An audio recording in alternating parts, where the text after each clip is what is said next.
States of America and to the republic for which it stands, one nation, under God, indivisible, with liberty and justice for all. Good evening, ladies and gentlemen. Welcome to the City Council meeting. All members of the council are present this evening with the exception of Councilman Fairbanks. A copy of the Open Meetings Act is posted in the meeting room and is accessible to members of the public at any time during the course of this meeting. First item on the agenda is the consent agenda. All items under the consent agenda are considered to be routine by the City Council and will be enacted by one motion. There will be no separate discussion of these items unless a council member so requests. First item is item A, approve agenda as submitted. B, receive and place on file all notices pertaining to this meeting. C, receive and place on file all materials having any bearing on this meeting. D, approval of minutes of regular meeting on February 21st, 2022, as on file in the city clerk's office. E, approval of minutes of special meeting on February 28th, 2022, as on file in the city clerk's office. F, approval of treasurer's report of claims in the amount of $253,084.86. G, approval of Boswell report of claims in the amount of $16,411.87. H, approval of write-off of ambulance bad debts. I, refer claim of Justin Buzzard regarding damages to his personal property to the city attorney and city insurance carrier for review and disposition. J, award of bid for bid section 1, Prairie Avenue, and bid section 2, the alley north of Garfield Street project, to Pavers Incorporated in the amount of $49,626 as recommended by the Board of Public Works. Item K, award of bid for the 4th Street grant to Lincoln and Lincoln Street 4th to 5th concrete reconstruction project to R.L. Tiemann Construction in the amount of $213,962.66 as recommended by the Board of Public Works. Item L, award of quote for the mill and overlay paving project to Pavers Incorporated in the amount of $424,976.25 as recommended by the Board of Public Works. M, resolution number 6858, executing any necessary documents to retain Beatrice Community Hospital and Health Center to provide voluntary wellness screenings for the city's full-time employees and their spouses. And item N, resolution 6859, reappointing David Eskra as chairman of the Beatrice Board of Public Works. Any item that any council member wants removed from the consent agenda? Mr. McLean? I move that the items listed under the consent agenda be approved, accepted, and/or ratified as presented. Second. Moved by McLean, seconded by Morgan, that all items listed under the consent agenda be approved. And your vote, please. That is approved 7-0. Next is a public hearing to consider adding sections 307X3 and 4 to Article 3, adding section 605G to Article 6, and amending Table 4-2 of Article 4 of the rezoning or the zoning ordinance of the City of Beatrice relating to mobile food trucks and mobile food vending units. As we spoke a couple meetings ago, we've got some proposed changes to the zoning ordinance regarding food trucks. Anytime we have an amendment to the zoning ordinance, we have a public hearing both at planning and zoning and then again at this body. Planning and zoning had theirs earlier tonight. There was no one there. Nobody made any comments. The Planning and Zoning Commission recommended approval of all items. The proposed changes in here is in 307. What we're doing is adding definitions in there, the same definition for mobile food truck that we have in the proposed city code ordinance that's before you here, but later. Nothing different. Again, they're the same definitions. And then what we have is on the table that's there, the table 4-2 lists what's allowed in each zoning jurisdiction. What we've noted was mobile food trucks and mobile food vending units would be allowed in the same areas and locations where restaurants are allowed. And most notably, I'm trying to pull it down here a little bit further. Restaurants with drive-throughs. So they'd be allowed in the same areas as those are, which, so yes, it'd be in the same locations as restaurants in general, which are permitted by right, and light commercial, general commercial, a central business district, and then by special use permit in light industrial and general industrial locations. And then finally, what we have in there are the rules that we talked about last time. Is essentially you have to have about 2,000 square feet per every mobile food vending unit you would have. Kind of came up with that again by looking at the size of the largest truck that we found out there. Add in the parking stalls that we talked about before, some area around them so that people can transverse around them while they're getting their food and that kind of stuff. How we came up about 2,000 square feet. Again, the lot where Amigos is located would be able to have about 9 of them under these regulations. So that's what's being proposed in the zoning ordinance. Questions? Gentlemen? From the audience? All right, Mr. McLean? I move that the public hearing be closed at 7:05 PM. Second. Moved by McLean, seconded by Billsbach, that the public hearing be closed at 7:05 PM. Your vote, please. That is approved 7-0. Next is Resolution 6860, adopting revised downtown facade improvement program guidelines. I move that Resolution 6860 be passed and adopted. Second. Moved by McLean, seconded by Kerr, that Resolution 6860 be passed and adopted. So we have our a downtown revitalization grant that's currently ongoing. As part of that, we had to adopt guidelines. We can basically lay out how this grant process would work. We used the same guidelines we used the last time we did a grant in the downtown, 2015, 2017. Department of Economic Development approved those guidelines, and so we were moving forward. They underwent an audit by the federal government, and now they've come back and told us that we need to amend our guidelines to remove the term sidewalks. And so the only difference in the guidelines that you have before you tonight and the guidelines you approved a couple months ago is we removed all reference to sidewalks anywhere in there. However, if we still have a project that we wishes to have sidewalks in it, is still a possibility. We'd have to amend our contract, but that would be an option. As the committee reviews the applications, we'll come back and see whether or not that's something we want to look at doing, or if we don't need to amend our contract.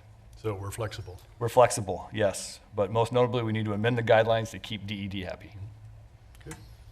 Questions? The audience? All right, your vote, please. That is approved 7-0. Resolution 6860 has been passed and adopted. Next is an ordinance amending Section 13-38 and to add Chapter 13, Article 6, Sections 13 through 71 through 13-88 of the Beatrice City Code relating to mobile food vending units. I move that said ordinance be given number 22-6, the title thereof be approved, the rules be suspended, and said ordinance be read by number only 3 times tonight. Second. Moved by McLean, seconded by Billsbach, that the ordinance be given number 22-6, the title thereof approved, the rules suspended, and the ordinance be read by number only 3 times tonight. Motion to suspend the rules is not debatable. Your vote, please. And that is approved 7-0. Ordinance number 22-6 by number the first time, ordinance 22-6 by number the second time, and ordinance number 22-6 by number the third and final time. I move that ordinance 22-6 be passed and approved. Second. Moved by McLean, seconded by Billsbach, that ordinance number 22-6 be passed and approved. Any further discussion needed, gentlemen? From the audience? And your vote, please. That is approved 7-0. Ordinance number 22-6 has been approved. Next is an ordinance adding section 307X3 and 4 to Article 3, adding section 605G to Article 6, and amending Table 4-2 of Article 4 of the Zoning Ordinance of the City of Beatrice relating to mobile food trucks and mobile food vending units. I move that said ordinance be given number 22-7, the title thereof be approved, the rules be suspended, said ordinance be read by number only 3 times tonight. Second. Moved by McLean, seconded by Morgan, that the ordinance be given number 22-7, the title thereof approved, the rules suspended, and the ordinance be read by number only 3 times tonight. Again, a motion to suspend the rules is not debatable. Your vote, please. And that is approved as 7-0. Ordinance number 22-7 by number the first time, ordinance number 22-7 by number the second time, and ordinance number 22-7 by number the third and final time. I move that ordinance number 22-7 be passed and approved. Second. Moved by McLean, seconded by Morgan, that ordinance number 22-7 be passed and approved. Anything else, Tobias? Now, these would be the zoning ordinances we just discussed. Gentlemen, anything? Audience? And your vote, please. And that is approved 7-0. Ordinance number 22-7 has been passed and approved. Next is Resolution 6861, establishing various fees. I move that resolution number 6861 be passed and adopted. Second. Moved by McLean, seconded by Billsbach, that Resolution 6861 be passed and adopted. Tobias? Once again, we have a fee resolution, which we put all the fees the city has into one document so that they're easier to locate. A couple of things we're adding tonight, or proposing to add tonight. First is we just talked about mobile food vending. So we have those permits. What we have proposed in here is a weekly permit would be $10, an annual permit would be $25, and a mobile food establishment permit, again, which is annually, would be $25. So that's what we have proposed in the fee resolution before you. We have also added in a number of fees from the library. They have fees out there for copies and things like that, so we've amended those and put those into the fee resolution, again, so they're all in one location. We have also included tonight the shooting range. The police department has a shooting range. We've added in the fees that they charge if somebody wishes to use it, which is $50 per person. If an individual wishes to rent it, and then if groups of 2 or more, it's $100 per group. So we added those in. And then we have a couple of fees on sanitation that we are tweaking just a little bit and have to do with, this one is commercial with 96-gallon carts. If they're charged, if they had once a week or twice a week pickup, an additional cart, we just changed a few of those things. And if you have a roll-off that's more than 40 miles away from Beatrice, we're proposing to add a $25 per roll-off surcharge on top of our fee if we have to travel further. So those are the proposed changes to the fee resolution tonight. Questions? As far as the shooting range, I had a question about if the sheriff department would be able to use that, and what would be the fee for the sheriff department to use that? Bruce, like Chief of Police, yes, they would, and they would fall under the same fee schedules there. Fee schedule. And I guess when you mentioned that, it is not open to the public. So I guess when we think of the term shooting range, would think it's open to the public. It's not. This is just for law enforcement officers. They have to have they have to have a range officer there and some other qualification things, but it is available to our sheriff's office, and state corrections uses it on occasion, the FBI, places like that too. But it's only for law enforcement people with a range officer with them. Chief, if something happens out there with the county, their insurance takes the liability if somebody gets hurt or shot? Well, that's a lawyer question, but anybody could sue anybody for anything. And so I don't know that I can sit here and say that even if they had insurance, that's not gonna preclude us from possibly. But keep in mind, this has been going on for years. People have used it for years. We've made improvements to it. That was in our budget. Some pretty substantial improvements cost-wise. And because of that, we felt it was necessary that we recoup some of those costs when outside agencies use it. Good. Any other questions? Yeah, Rick? I had another question on the brewery at the food trucks.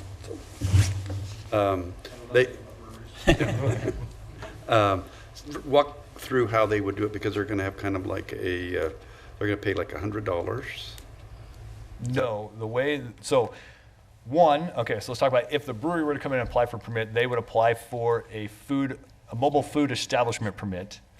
The brewery themselves would apply for the permit, and then under the city code that you passed tonight, they just have to notify the city 1 business day in advance who's actually going to show up and be selling food that next day. Again, try to make it very easy for them to have the permit. They could then have somebody different every day. Their permit says that's fine. And under this proposed fee resolution before you, they would pay $25 for the year. Okay, one-time permit fee. And there would be no surcharge on the food truck that utilizes that Yeah. space. Correct. so they will collect the info and send it to the city at least one day before? Yes. Okay. Any other questions from the audience? All right, and your vote, please. And that is approved 7-0. Resolution 6861 has been passed and adopted. Next is a public forum. Purpose of the public forum is for the presentation of an item by the general public to the city council for consideration at a later date. No discussion or action will be taken by the city council at this time. Is there anyone here for the public forum? All right. We have no discussions or reports. Our next regular scheduled city council meeting will be on March 21st and may or may not have a work session on the 28th. With that, Mr. McLean, I would recommend we go into executive session. I move that the City of Beatrice City Council go into closed session at 7:15 PM for the protection of public interest to discuss contract negotiations. Second. Been moved by McLean, seconded by Billsbach, that we go into closed session at 7:15 for the protection of public interest to discuss contract negotiations. Your vote, please. That is approved 7-0. Thank you, everyone.